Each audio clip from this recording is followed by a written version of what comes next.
So here's what you should have done if you were a Nazi and you wanted to win the war. You should have enslaved the Jews and the Gypsies and had them work, right? You should have had them work for the benefit of the victory, and then if you wanted to, you liquidate them afterwards. That's the logical thing to do if you want to win. And we assume that Hitler wanted to win. But that's not a very intelligent assumption. Why would you assume that? He wasn't exactly a good guy. So why should we assume that he was aiming at the good that he was promoting, even in his own terms, right? The glorious, everlasting Third Reich, right? That'll rule for 1,000 years and be a bastion of civilization and music, because that's the sort of thing he purported to be interested in.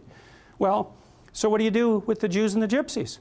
Well, round them up, fine. Enslave them, fine. You don't kill them. You certainly don't devote a substantial proportion of your war resources while you're losing to accelerate the rate at which the extermination is taking place. Because that's a bit counterproductive, unless what you're aiming at is the maximum possible mayhem in the shortest period of time.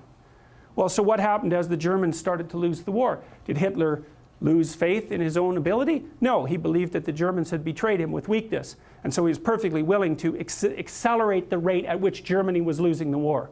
And so when Hitler and his minions had the choice, here's the choice. You can suspend your unnecessary demolition of people, win the damn war, and then pick it up afterwards. Or while you're losing, you can just accelerate the mayhem even though it's counterproductive. It's like, what'd they pick? Well, they picked to accelerate the mayhem. And so to me, there's an old psychoanalytic idea. I think this was derived by Jung. If you can't figure out what someone is doing or why, look at the outcome and infer the motivation. If it produces mayhem, perhaps it was aiming at mayhem. Now, you have to use that dictum carefully. If someone's irritating you, maybe it's because you're irritable and you should sort yourself out, but maybe it's because they're actually aiming at irritating you. And that's the actual motivation. So perhaps not, but it's another tool in your analytical armament. So, and so you see, well, and this is the thing about warfare that's so interesting about because you can attribute it to territoriality. You can attribute it to a war for resources. That's what I would say, wretchedly simple-minded economists presume. People fight over scarce resources. It's like, hey, we're a little bit more sophisticated than that. And first of all, what resources are you talking about? The bloody Inuit had nothing. They lived perfectly well. What did they have? Snow and seal blubber.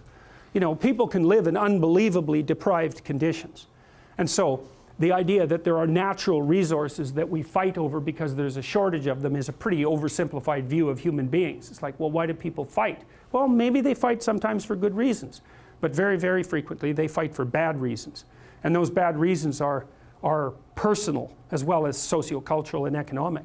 If you were a Nazi prison guard, for example, whatever pathologies you were carrying around in your destructive little soul, whatever element of Cain was deeply embedded in you, had the opportunity to be manifest fully at every moment of your waking existence, right? You had these people who were completely beholden to you, with no rights whatsoever, to whom you could do whatever your evil little heart determined. Think, well, maybe that was a motivation for putting them there to begin with. And all the cover story about, well, we're trying to build the Third Reich and we're trying to stabilize the state and we're trying to do all these good things. Maybe that's just a cover story for the real motivation, which is nothing but what? The construction of death camps that killed 6 million people. How about that? And the obliteration of 120 million people on the planet, and the leaving of Europe in ruins. Maybe that was the motivation. Or are we going to attribute to Hitler the highest possible motives? Say, no, it's an archetypal manifestation of Cain. Now, he's going to put up a front that says, well, I'm your savior. It's like, well, destructive people think that Cain is their savior.